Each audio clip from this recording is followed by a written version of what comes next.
Welcome to my channel. Try to hear the latest story. I received a crushing dare from my brother Jake during our family Christmas gathering. Jake challenged me to disappear for a few days, claiming no one would miss me. The dare came after a heated argument about my place in the family and my contributions. Feeling both hurt and determined, I immediately accepted the challenge, thinking it would be easy to prove Jake wrong. Little did I know, this impulsive decision would completely transform my understanding of family, value, and my own identity. The annual Walker family Christmas gathering at my parents' suburban Atlanta home was always a mix of tradition and tension. This year, I arrived with an extra weight on my shoulders. 3 weeks earlier, I had been laid off from my position as a software developer at a promising startup. The company had lost its major investor, and just like that, my 4 years of 70-hour weeks vanished. I decided not to share this news with my family, especially not during Christmas. They already viewed me as the underachiever compared to my older brother Jake. Jake was everything I supposedly wasn't: confident, successful, settled. At 37, just 3 years older than me, he had already reached partner status at his investment banking firm. He had the perfect wife, Heather, 2 picture-perfect kids, and a house in the most exclusive neighborhood in the city. I lived in a 1-bedroom apartment and was now unemployed. "Dennis, Merry Christmas!" My mother hugged me tightly as I walked through the door, the scent of pine needles and cinnamon filling the air. Behind her, I could see the crowded living room where Jake was holding court, telling some animated story that had everyone captivated. "You just missed Jake telling us about their trip to Aspen last month," Mom said, guiding me toward the group. "The kids are getting so good at skiing." I smiled and nodded, noticing how my arrival barely registered with the rest of the family. My father gave me a quick wave but remained focused on Jake's story.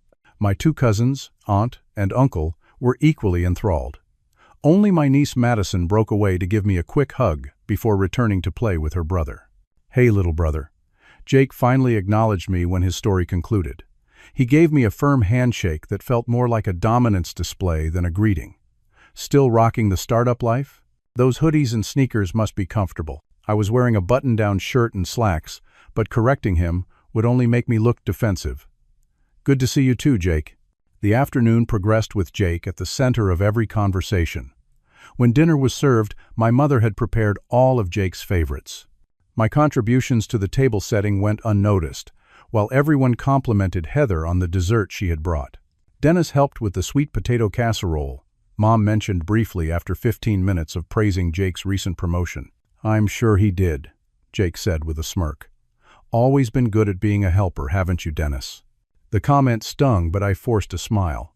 Throughout dinner, Jake dominated the conversation, talking about his firm's record year, their plans to buy a vacation home, and Madison's acceptance into an elite private school. When I tried to mention a successful project I had completed before the layoff, my father inadvertently cut me off to ask Jake about investment advice. After dinner, I volunteered to help with dishes, partly to escape the living room where Jake was now showing everyone photos from their recent vacation. "You seem quieter than usual," Jake said, surprising me by joining me in the kitchen. "What's wrong? Another girlfriend break up with you?"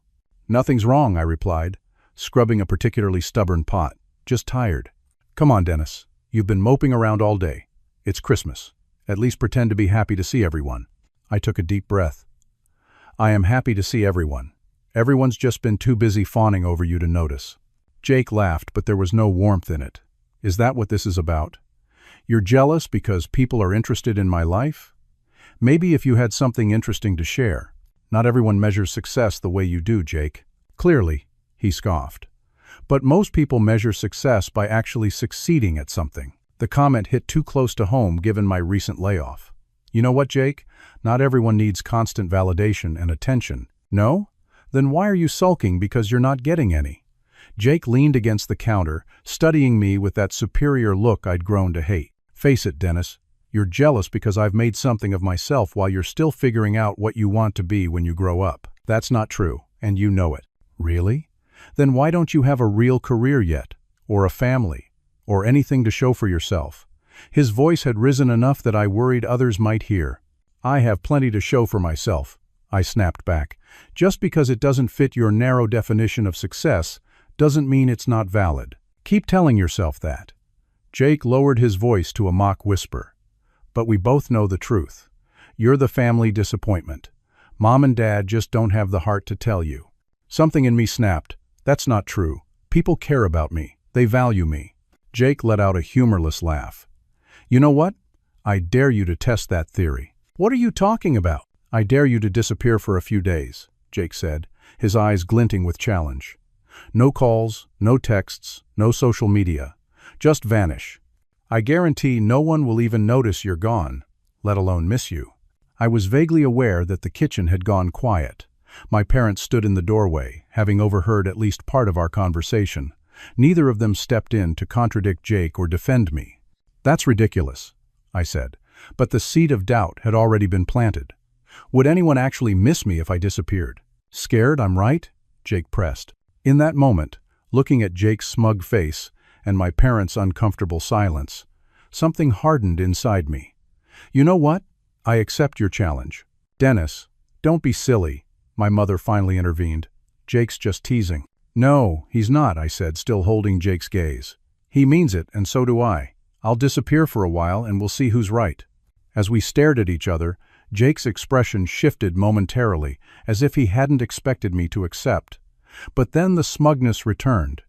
This should be interesting. Later that night, as I was preparing to leave, I overheard Jake talking to our cousin Brian in the hallway. Don't worry about Dennis, Jake was saying in a hushed tone. He's been mentally unstable since he lost his job. He doesn't tell anyone, but he got laid off weeks ago. Just having a hard time coping. The revelation hit me like a physical blow. Not only had Jake been undermining me all day, but he had somehow found out about my layoff and was using it to paint me as unstable to the rest of the family. No wonder everyone had been walking on eggshells around me all day. They weren't ignoring me. They were treating me like I might break. In that moment, Jake's dare transformed from a petty challenge into something more significant. This wasn't just about proving people would miss me. It was about reclaiming my narrative and my dignity. Back in my apartment that night, I couldn't sleep. Jake's words kept echoing in my head, along with the revelation that he had been telling family members I was mentally unstable. The more I thought about it, the more determined I became to follow through with the dare. I wouldn't just disappear. I would do it in a way that would make my absence impossible to ignore. The next morning, I called my friend Tyler, the one person I knew I could trust with this plan. Let me get this straight, Tyler said after I explained the situation. Your brother dared you to disappear to prove no one would miss you, and instead of telling him to go kick rocks, you're actually going to do it? I know it sounds crazy, I admitted, but you didn't see how he was manipulating everyone. He's been telling the family I'm unstable because I lost my job. I need to do this, not just to prove him wrong, but for myself. Tyler sighed. Fine, but at least let me help you do this safely. Where are you planning to go? I had already started searching for remote locations within driving distance. I found a cabin rental in the North Georgia mountains. It's available immediately since someone just canceled. 3 hours from the city, isolated but not dangerously so. Send me the address and contact info, Tyler insisted. Someone needs to know where you are in case of emergency. We spent the next hour planning. I would leave my phone at home but take a prepaid phone for emergencies. Tyler would monitor family reactions and keep me updated. I would be gone for up to 10 days. Through New Year's, depending on how things unfolded. What about your apartment? Tyler asked. I'll leave a note for my building manager saying I'm away for a bit. Vague enough not to raise concerns, but clear enough that they won't report me missing. I spent the rest of the day preparing. I withdrew $800 in cash, packed warm clothes and supplies, and loaded up my car. Before leaving, I wrote a note to my building manager, Mark. Away for a short winter break. Back in a week or so. Please hold my mail. Thanks, Dennis. As I drove north toward the mountains, I felt a strange mix of anxiety and exhilaration. Part of me believed that by the time I reached the cabin, my phone would be blowing up with concerned messages from family members wondering where I'd gone after the Christmas gathering. Maybe my mother would call to check if I got home safely. Perhaps even Jake would realize his dare had gone too far. The cabin was more isolated than I had anticipated. Situated at the end of a gravel road, it was a small, rustic structure surrounded by dense forest. The nearest neighbor was visible only as a faint light through the trees, at least a quarter mile away. Inside, the cabin was basic but comfortable. One bedroom, a kitchenette, a small living area with a fireplace, and a bathroom with a shower that ran lukewarm at best. Cell service was spotty, which actually worked in my favor. I could check my prepaid phone when needed, but I wouldn't be tempted to constantly monitor for notifications that might not come. I settled in that first night, making a fire and heating up some soup I'd brought. I felt confident that by morning, Tyler would call with news of my concerned family members. The first day passed slowly. I explored the woods around the cabin, finding a small stream about 15 minutes away.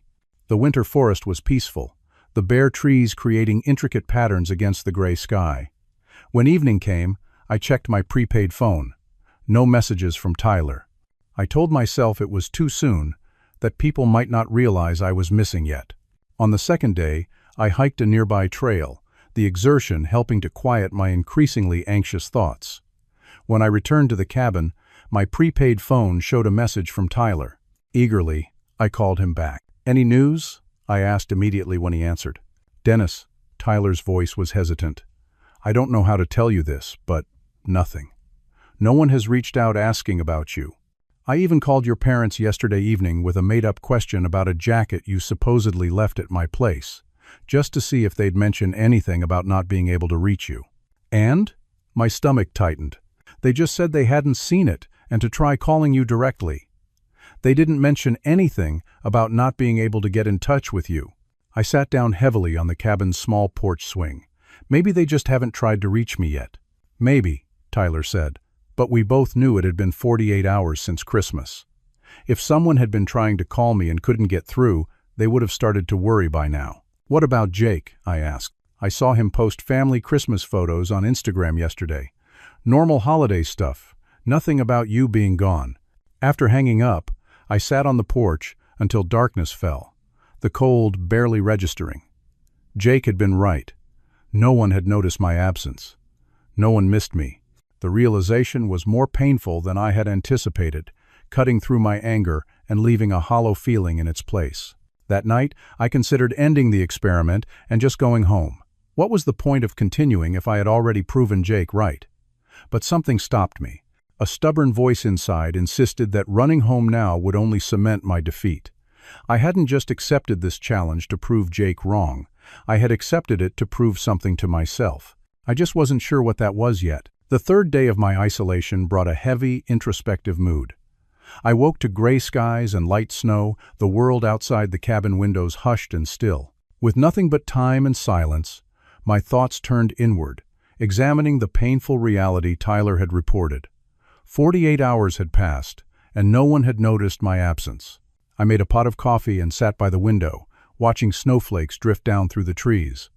Had I really become so peripheral to the lives of my own family that I could vanish without causing a ripple? Or had I somehow positioned myself that way, making it easy for them to overlook me? Seeking distraction from these uncomfortable questions, I decided to explore beyond the cabin property. I bundled up and trudged through the light snow, following what appeared to be a local road that wound through the trees. After about 20 minutes of walking, the forest opened up to reveal a small clearing with a handful of buildings that constituted what locals might generously call a town center. The town consisted of a general store, a tiny post office, a diner that looked closed for the season, and a small bookshop with a glowing open sign in the window. Drawn by the promise of warmth and human contact, I pushed open the bookstore door, setting off a small bell. "Welcome," called a voice from somewhere among the crowded shelves. "Be with you in just a sec." The shop was cramped but cozy, with books stacked everywhere in a system that appeared chaotic but probably made perfect sense to the owner. A small wood stove in the corner gave off welcome heat. A woman emerged from behind a tall bookcase, carrying a stack of hardcovers. She appeared to be in her early 30s, with dark curly hair pulled back in a messy ponytail and glasses that kept slipping down her nose. "Hi there," she said with a friendly smile. "Just passing through or staying in the area?" "Staying nearby," I replied. "I've got a cabin rental up the road." "The Wilson place?" "We don't get many winter rentals out here." "Yeah, it was sort of a last-minute decision." She nodded, as if this explained everything. "Well, I'm Sarah. This is my shop. Feel free to browse. Coffee's free if you want some." She gestured toward a small pot on a table near the wood stove. "I'm Dennis," I said, accepting her offer of coffee. "Do you live around here year-round?" "Born and raised," Sarah replied, returning to shelving books. "Left for college but came back to take over the store when my dad got sick. Never left again. What brings you to our little nowhere in winter?" I hesitated, not ready to share the real reason for my retreat. Just needed some quiet time to think. Sarah gave me an appraising look. "The mountains are good for that, especially this time of year when the tourists are gone." I spent the next hour browsing the eclectic collection, eventually selecting a book about wilderness survival that seemed appropriate given my current circumstances. When I brought it to the counter, Sarah rang it up with a curious expression. "Planning on going full mountain man?" she asked. "Just figured I should know how to not die if I get lost in the woods." She laughed. "Fair enough. But if you need anything, my cabin is just up the hill behind the shop. Blue door. Can't miss it." As I prepared to leave, Sarah added, "We do a small New Year's gathering at my place. Nothing fancy, just a few locals. You're welcome to join if you're still around." Her casual invitation was the first genuine human connection I'd felt in days, and it stood in stark contrast to my family's apparent indifference to my disappearance. I thanked her and headed back to my cabin, the survival book tucked under my arm. That evening, Tyler called again. "Still nothing?" I asked, already knowing the answer. "Nothing direct," Tyler said carefully, "but I did see something you should know about. Jake posted more family photos on social media today. And, Dennis, they're old photos from previous Christmas gatherings, but he's edited them. You were in the original photos, but in these versions, you're cropped out." The news hit me like a physical blow. He's deliberately erasing me. It looks that way. It's weird, man. Like he's trying to create this narrative where you weren't even part of family events. After hanging up, I opened the survival book but couldn't focus on the words. Instead, I found myself grabbing a notebook and pen, and before I knew it, I was journaling for the first time since high school. I wrote about Jake's manipulation, my parents' passivity, and my own role in allowing myself to be sidelined in my family. The next morning, I decided to take a longer hike, pushing myself physically to quiet my churning thoughts. The forest was beautiful after the light snowfall, but I barely noticed, too consumed by questions about my family relationships. Had I always been as invisible as I felt now? Or had I gradually allowed myself to be pushed to the periphery? When I returned to the cabin that afternoon, cold and exhausted, I made a spontaneous decision to visit the bookstore again. I found Sarah helping an elderly local customer select a mystery novel. She waved me in and offered coffee, which I gratefully accepted. "How's the wilderness survival going?" she asked when the other customer had left. "I haven't had to eat any bugs or make a shelter from pine needles yet, so I'd say it's going well." Sarah smiled. "Most people come up here to get away from something, not towards something. Want to talk about it?" Something about her direct but gentle approach broke through my reluctance. I found myself sharing a simplified version of my situation. A family holiday, a thoughtless comment from my brother, and my impulsive decision to retreat to prove a point. "So you're hiding out to show them they'd miss you?" Sarah summarized. "Basically, except they don't miss me. No one's even noticed I'm gone." Sarah considered this. "Maybe the problem isn't that they don't care. Maybe it's that you've trained them not to expect much from you in terms of communication or presence." Her observation stung because it contained a truth I hadn't been ready to acknowledge. How often had I withdrawn from family gatherings early? How many calls had I let go to voicemail? How many times had I declined invitations because I assumed they were extended out of obligation rather than genuine desire for my company? "I've never really thought about it that way," I admitted. "Relationships are a two-way street, Dennis. If you want to be missed, you have to be present enough in people's lives that your absence creates a void." That evening, I returned to the cabin with Sarah's words echoing in my mind. I opened my notebook again and began reflecting on my own patterns of behavior with family and friends. Had I been as passive in creating and maintaining connections as I had been in accepting Jake's narrative about me? Tyler called as I was making dinner. "Hey, I've got more news," he said, his voice tense. "And it's weird. Your apartment was broken into last night." "What? How do you know?" "The police called your parents looking for you. Apparently your building manager reported the break-in, and the police found your parents' contact info in your emergency contacts." My mind raced. "Did they take anything?" "According to your building manager, The place was ransacked, but he can't tell what's missing. The strange thing is, your parents didn't seem that concerned when they called me asking if I knew where you were. They said they figured you were just taking some time after the holiday and weren't answering your phone. So they still haven't realized I'm actually missing? I don't think so. They seemed to accept it when I said you mentioned going away for a few days. They didn't push for details.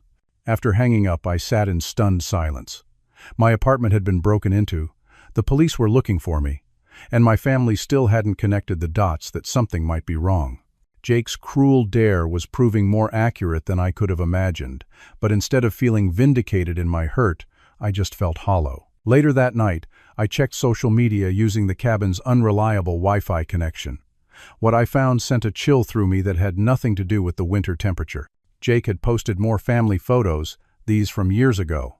And once again, in photos where I had originally appeared, I had been carefully edited out, as if he were systematically erasing all evidence of my existence in the family narrative. What had started as a petty dare was revealing something much darker. My brother wasn't just indifferent to my absence, he seemed to be actively trying to remove me from the family story altogether. The 5th day of my self-imposed exile dawned with heavy snow and dropping temperatures.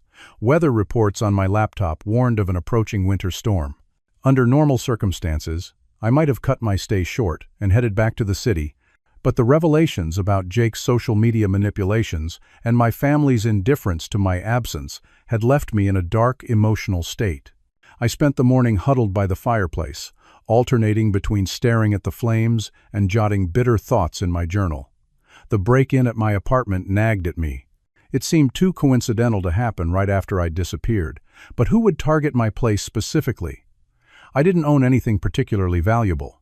By afternoon, the snow was falling so heavily that the world outside the cabin windows had become a swirling white void. The temperature in the cabin dropped despite the fire, and I realized the ancient heating system was struggling against the cold. Around 4 in the afternoon, as dusk was settling, the lights flickered once, twice, and then went out completely. Perfect, I muttered to the empty room. I had candles and flashlights, but without electricity, the cabin would quickly become uncomfortably cold. I added more logs to the fire, but knew it wouldn't be enough to heat the space through the night. As I was considering my options, a knock at the door startled me. I opened it to find Sarah standing on the porch, snow covering her hat and shoulders. "Power's out all over the mountain," she said without preamble. "These old cabins get dangerously cold without heat. I'm checking on all the nearby places to make sure no one freezes tonight." "I was just trying to figure out what to do," I admitted. Sarah stomped snow from her boots. "My place still has power. I've got a generator plus a wood stove. You can stay until the power comes back." I hesitated, not wanting to impose but also not relishing the thought of a night in sub-freezing temperatures. "Look," Sarah said, seeming to sense my reluctance. "It's not a big deal. My nearest neighbors Frank and Judy are already at my place. Up here, we look out for each other during storms. That's just how it works." Her matter-of-fact offer of help without any expectations touched something in me. I quickly packed an overnight bag and followed Sarah through the snow to her cabin, which was indeed marked by a blue door, just as she'd described. The walk was challenging in the heavy snow, but Sarah seemed unfazed, chatting about previous winter storms she'd weathered in the mountains. Sarah's cabin was larger than mine, with a central living area dominated by a massive stone fireplace. An older couple, who I assumed were Frank and Judy, sat at a wooden table playing cards. They greeted me warmly, without any of the awkward questions I might have expected. "Dennis is renting the Wilson cabin," Sarah explained simply, and that seemed to be all the introduction needed. The evening passed with surprising ease. Frank turned out to be a retired carpenter who now made custom furniture in a workshop behind his house. Judy had been a teacher before retirement. They treated me like any other neighbor, including me, in their conversations without pressing for personal details. When Sarah mentioned her New Year's Eve gathering the next night, they immediately insisted I should attend. "Sarah's New Year's parties are famous around here," Judy told me. "Small but always interesting. She has a knack for bringing together good people." For the first time in days, I found myself relaxing, the weight of my family situation temporarily lifted by the simple, genuine interactions with these strangers. We shared a meal of stew that Sarah had prepared earlier, and Frank produced a bottle of homemade blackberry wine that we sipped by the fire. As the evening wound down, Sarah showed me to a small guest room. "It's not fancy, but it's warm," she said. "Feel free to sleep in. I'm an early riser, but I'll try to be quiet." That night, I slept better than I had since arriving in the mountains. There was something deeply comforting about being under a roof with people who expected nothing from me except basic decency. The next morning, Sarah informed me that the power was still out at my cabin and likely would be until the main roads were cleared enough for utility crews to get through. "You're welcome to stay here until it's back on," she said, pouring coffee. No sense in freezing for no reason. Frank and Judy had already headed home, taking advantage of a break in the snowfall. I found myself alone with Sarah as she prepared for the store opening. "You don't have to open in this weather, do you?" I asked. She shrugged. "People count on me being open. Plus, I live right here, so it's not like I have to commute." I offered to help shovel the path to the bookstore, partly out of gratitude and partly because I needed the physical activity to process my thoughts. As we worked, Sarah asked careful questions about my situation, and I found myself sharing more details than I had initially intended. "So, your brother actively tried to erase you from family photos?" she asked, pausing in her shoveling. "That seems aggressive." "Yeah. It goes beyond just not noticing I'm gone. It's like he's trying to create a reality where I don't exist at all." Sarah leaned on her shovel. "Have you two always had this kind of relationship?" I thought about it. "We've never been close, but this level of, I don't know what to call it. Hostility? It feels new. Or maybe I'm just now seeing it clearly. Sometimes distance gives us perspective we can't get when we're in the middle of a situation," Sarah observed. Later that day, Tyler called with another update that sent my mood spiraling downward again. "The police investigation of your break-in has progressed," he said. "They're saying it doesn't look random.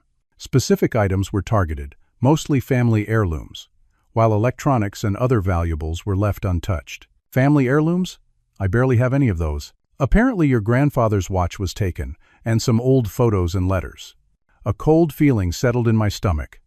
Those items had sentimental value only to family members. This doesn't make sense. "There's more," Tyler continued hesitantly.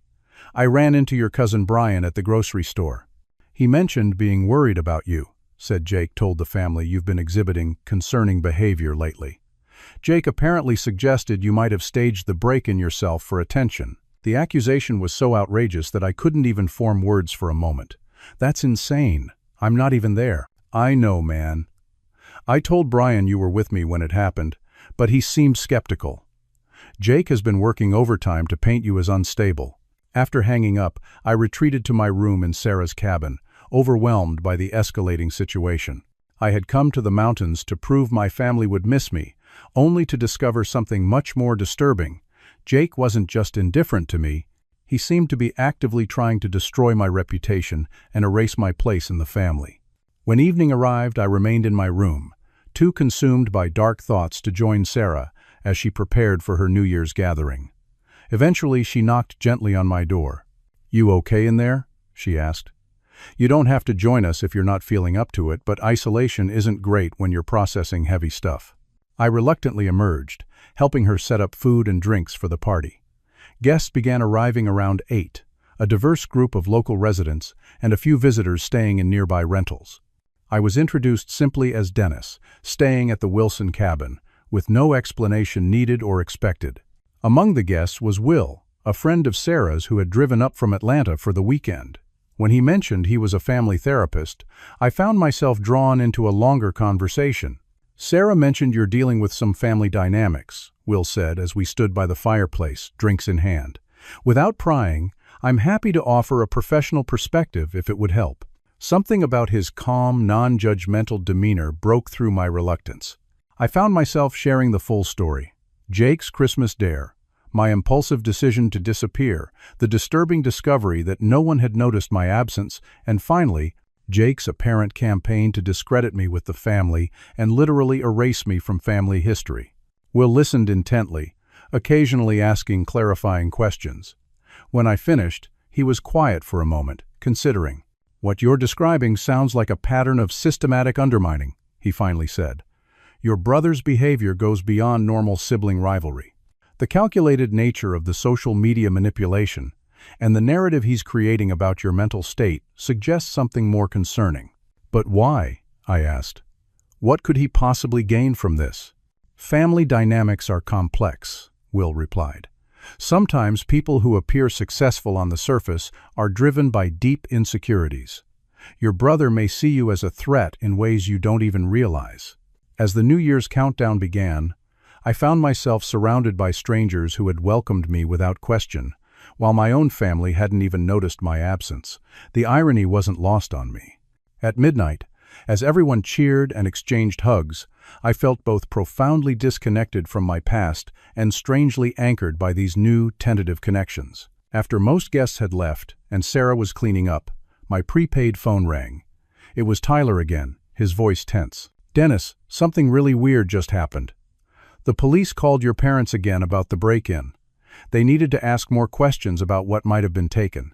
Your dad mentioned it to me when I called to wish them Happy New Year. Are they worried about me yet?" I asked, already knowing the answer. "That's the thing, man. They still don't seem concerned that they can't reach you directly. Your dad said Jake told them you probably just need space after your episode at Christmas. They're calling me instead of you because Jake convinced them they should respect your mental health break." The manipulation was so complete, it was almost impressive.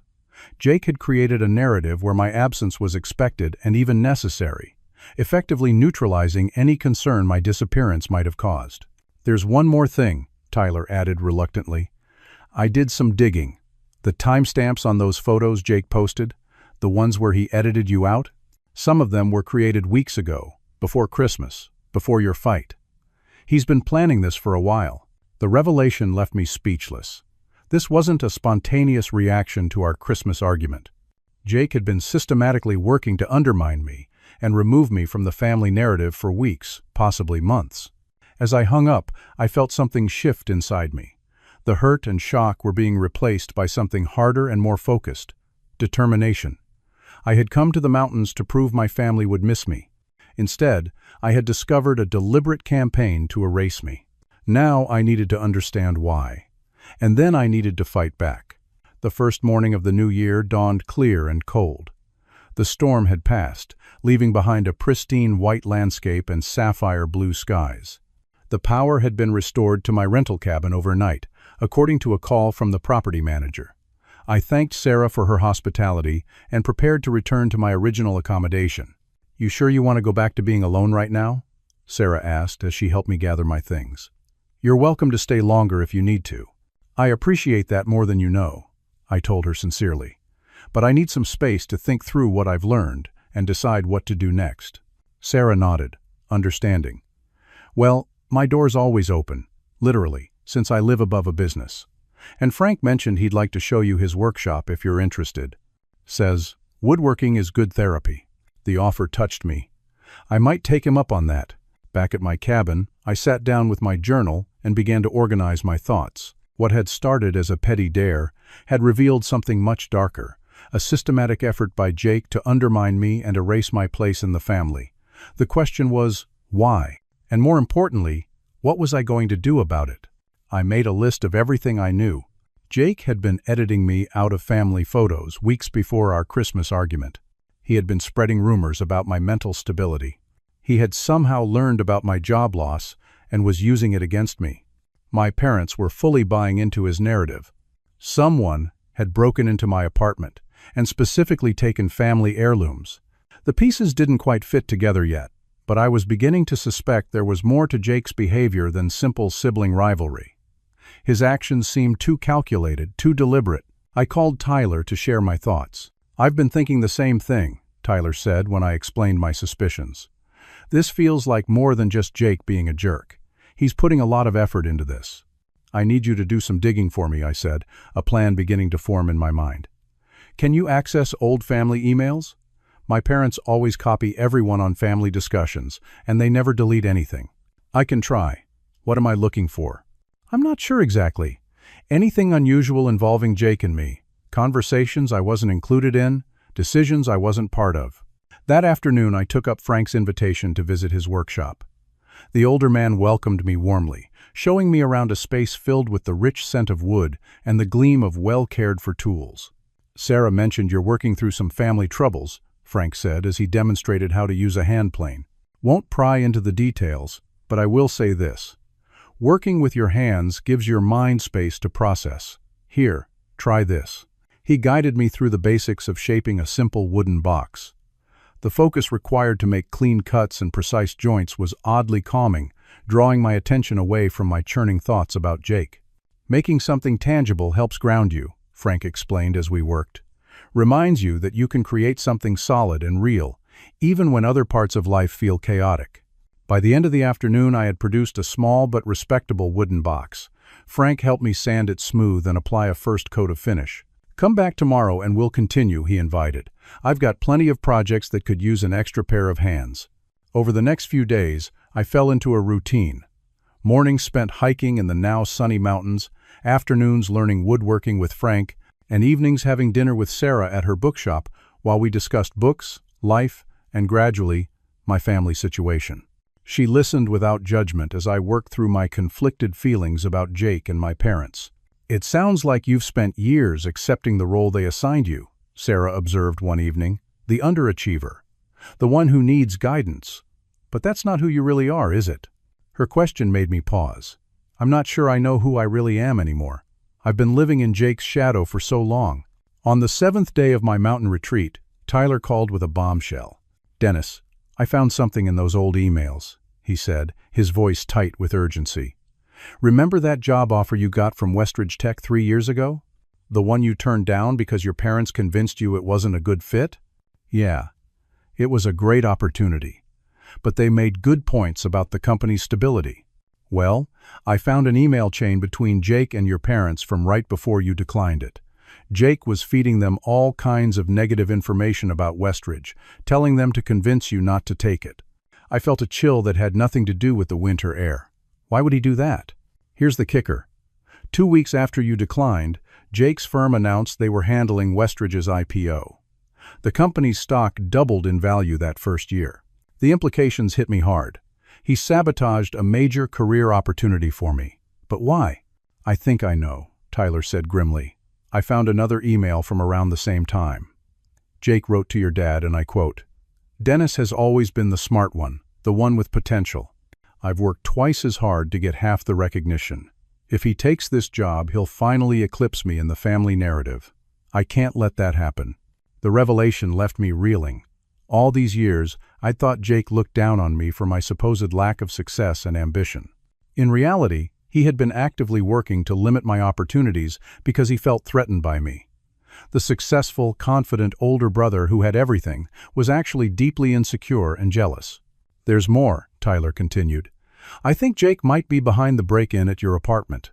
In an email to your cousin Brian 3 weeks ago, Jake mentioned wanting to get hold of your grandfather's watch. He said Grandpa always meant for him to have it, but gave it to you instead." "That's not true," I protested. "Grandpa specifically left it to me in his will because I expressed interest in his watchmaking hobby." Well, Jake's been telling a different story. And given everything else he's done, arranging a targeted break-in doesn't seem beyond him. That night, I sat on the cabin porch, watching stars appear in the clear mountain sky as I processed this new information. The pieces were finally fitting together. Jake's dare hadn't been a spontaneous challenge. It had been part of a long-term strategy to undermine me and eliminate me as a perceived threat to his position in the family. The next morning I returned to Frank's workshop with a new project in mind, a pair of handcrafted wooden bookends for my parents. As I worked under Frank's guidance, selecting wood and planning the design, I found clarity forming alongside the physical creation. "You're a natural," Frank observed as I carefully joined 2 pieces of cherry wood. "Got a good eye for detail." "Thanks," I said, focused on making a perfect seam. "I'm actually making these as gifts." "For my parents." Frank raised an eyebrow, but didn't comment directly. Gifts often say things words can't. By the end of the day, the bookends were taking shape, simple but elegant. As Frank helped me apply a finish, he finally asked the question I could see had been on his mind. "These for the same family that doesn't seem to miss you being gone?" I nodded. "Turns out the situation is more complicated than I realized." "Family usually is," Frank said sagely. But remember this: true reconciliation can only happen with truth as its foundation. Whatever you're planning, make sure it starts with honesty. That evening, as I was finishing dinner with Sarah, Tyler called again. "Dennis, your parents have been calling me daily now, but not because they're worried about you. They're asking if I can check your apartment for important family documents. They're being weirdly specific about what they want me to look for." "Let me guess," I said. "Grandfather's will and the letter he wrote me before he died?" "Exactly." "How did you know?" "Because those documents prove the watch was meant for me. Jake's trying to rewrite family history, and he needs to eliminate the evidence that contradicts his version." A plan was forming in my mind, crystallized by my conversations with Frank, Sarah, and Will over the past week. "Tyler, I'm coming home tomorrow. But I need you to do something first. Call my parents and tell them you've heard from me, that I'm on my way back. Don't give details about where I've been. Just plant the seed that I'm returning." "Are you sure? What are you planning?" "I'm going to confront this situation head-on. No more hiding, no more accepting the narrative Jake has created. It's time for the truth." After hanging up, I explained my decision to Sarah. "I think that's brave," she said, "and probably necessary. Will you be okay?" "I think so. This time away has given me perspective I didn't have before. And some new skills." I gestured to the wooden bookends I'd brought to show her. "Those are beautiful," she said, running her fingers over the smooth surface. "Frank's a good teacher. The woodworking helped, but the conversations helped more. You, Frank, Will, you all made me see things differently." Sarah smiled. "Sometimes we need outside perspectives to understand our own stories clearly. Promise you'll let me know how it goes? And maybe come back sometime under better circumstances?" Her request warmed something inside me. "I promise." This mountain retreat didn't go the way I expected, but it gave me exactly what I needed. As I packed my things that night, preparing for the journey home, I realized I was returning a different person than the one who had fled to the mountains a week earlier. I had come seeking validation from my family, proof that they would miss me. I was returning with something more valuable, a clearer understanding of my worth, independent of Jake's manipulations or my parents' perceptions. I had accepted Jake's dare to disappear and prove I would be missed. Instead, I had discovered a truth that would change my family forever. Now it was time to bring that truth into the light. The drive back to Atlanta gave me time to finalize my strategy. I had left the mountains a changed man, no longer seeking validation from family members who had allowed themselves to be manipulated by Jake's narrative. The wooden bookends I had crafted sat carefully wrapped on the passenger seat, a tangible symbol of my transformation. When I arrived at my apartment building, the first person I encountered was Mark, my building manager, who looked shocked to see me. "Dennis, where have you been? The police have been looking for you. Your place was broken into." "I know. I was away, just like my note said. Can I see the damage?" Mark accompanied me to my apartment, explaining what had happened. The strange thing is, it didn't look like a regular break-in. They ignored the TV, your laptop, even the cash you left in your dresser drawer. But they tore the place apart looking for something. When I entered my apartment, the extent of the violation became clear. Drawers had been emptied, books pulled from shelves, even framed photos, smashed as if in anger. But the target of the search was obvious. My grandfather's antique desk, where I kept important family documents, had been completely ransacked. "The police said it looked personal," Mark commented, "like someone knew exactly what they were looking for." "They did," I confirmed grimly. "Thanks for reporting it, Mark. I'll handle things from here." After Mark left, I surveyed the damage more carefully. As Tyler had reported, my grandfather's watch was gone, along with old family photos and letters. But the thieves had missed the most important documents.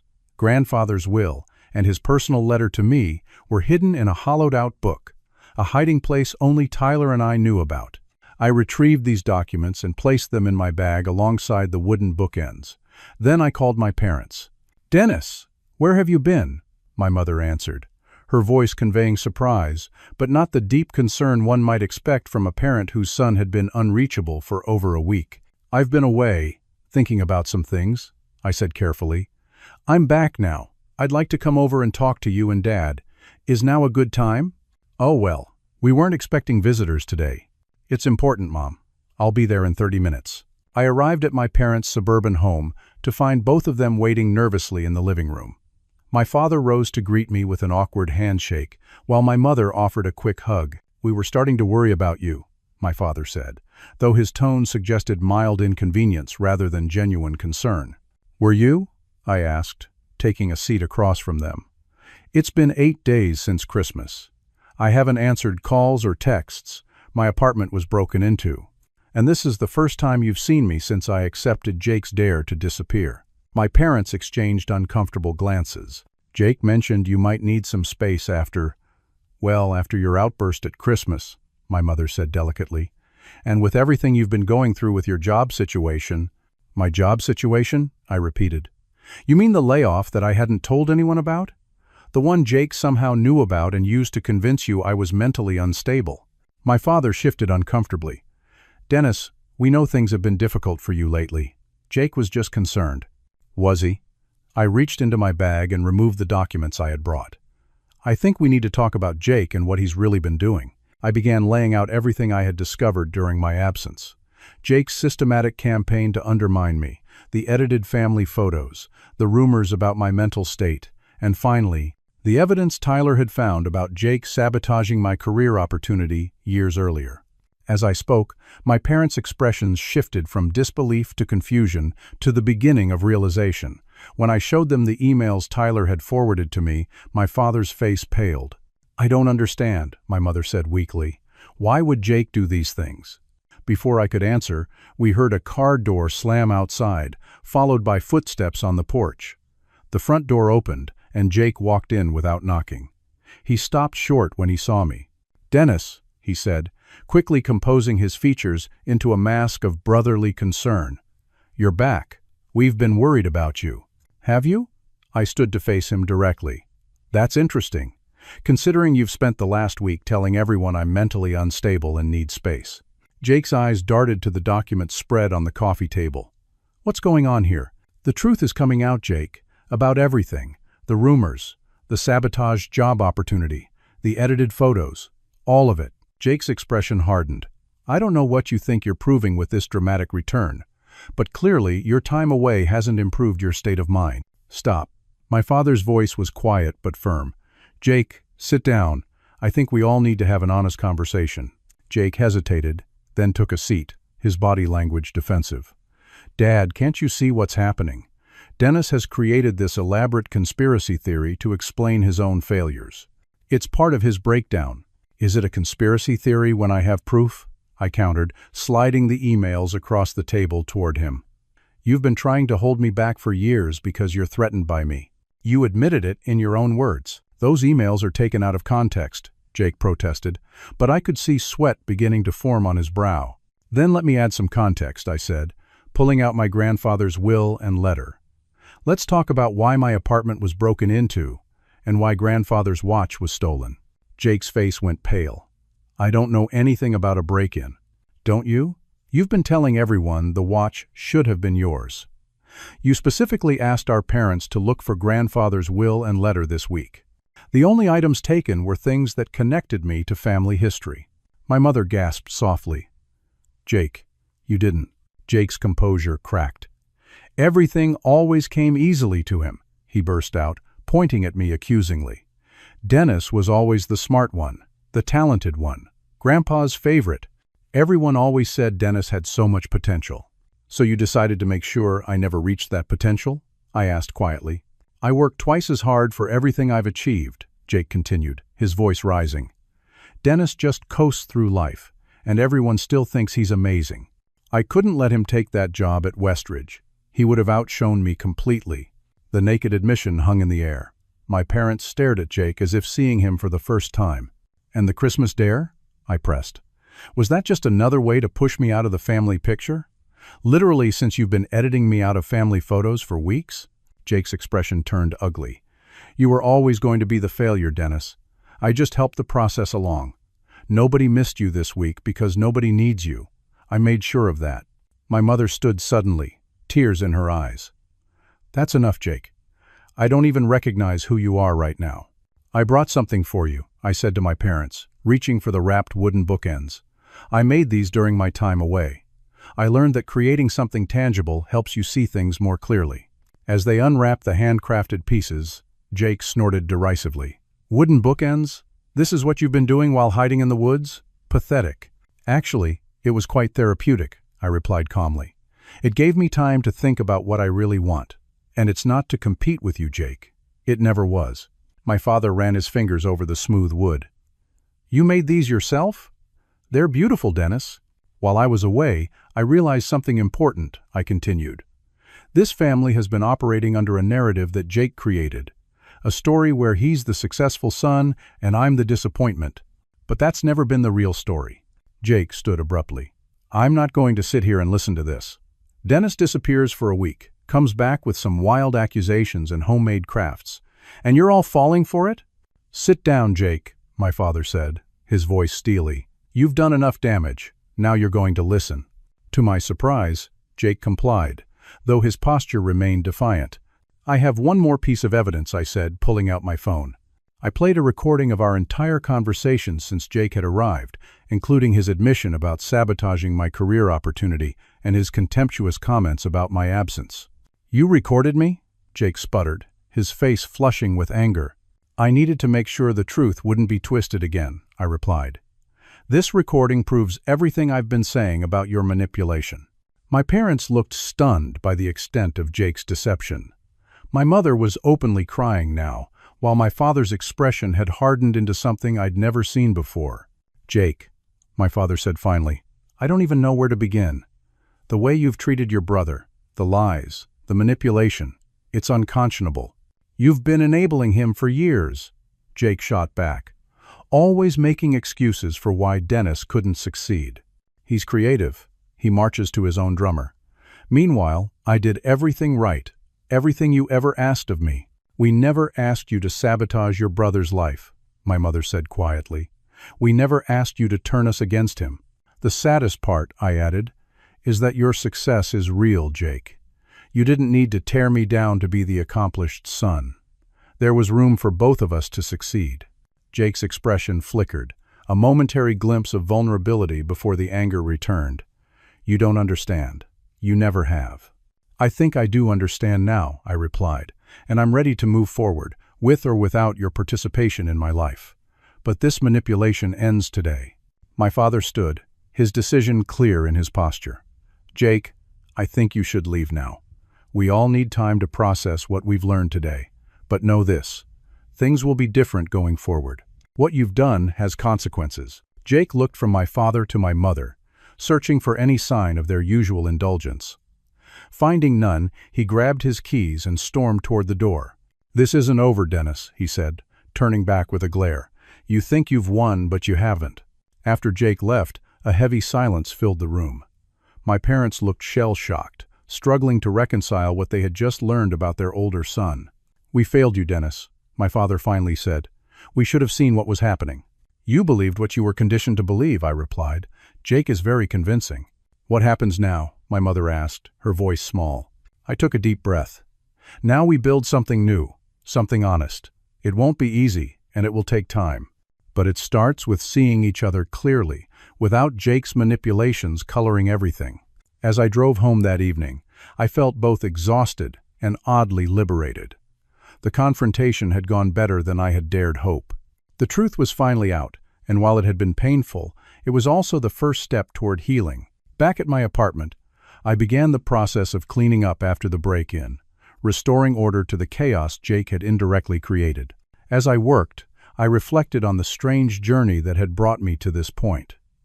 I had accepted Jake's dare expecting to prove my family would miss me. Instead, I had discovered a truth that would forever change our family dynamic. The wooden box I had made with Frank sat on my bedside table, a reminder of the unexpected gifts my mountain retreat had provided. Perspective, new skills, and the clarity to finally see the truth about my family and myself. The weeks following the confrontation brought significant changes to my family dynamics. My parents, still reeling from the revelations about Jake, approached me with a new awareness and remorse. Our first family counseling session was scheduled for the following week, a step I had suggested, and they had readily agreed to.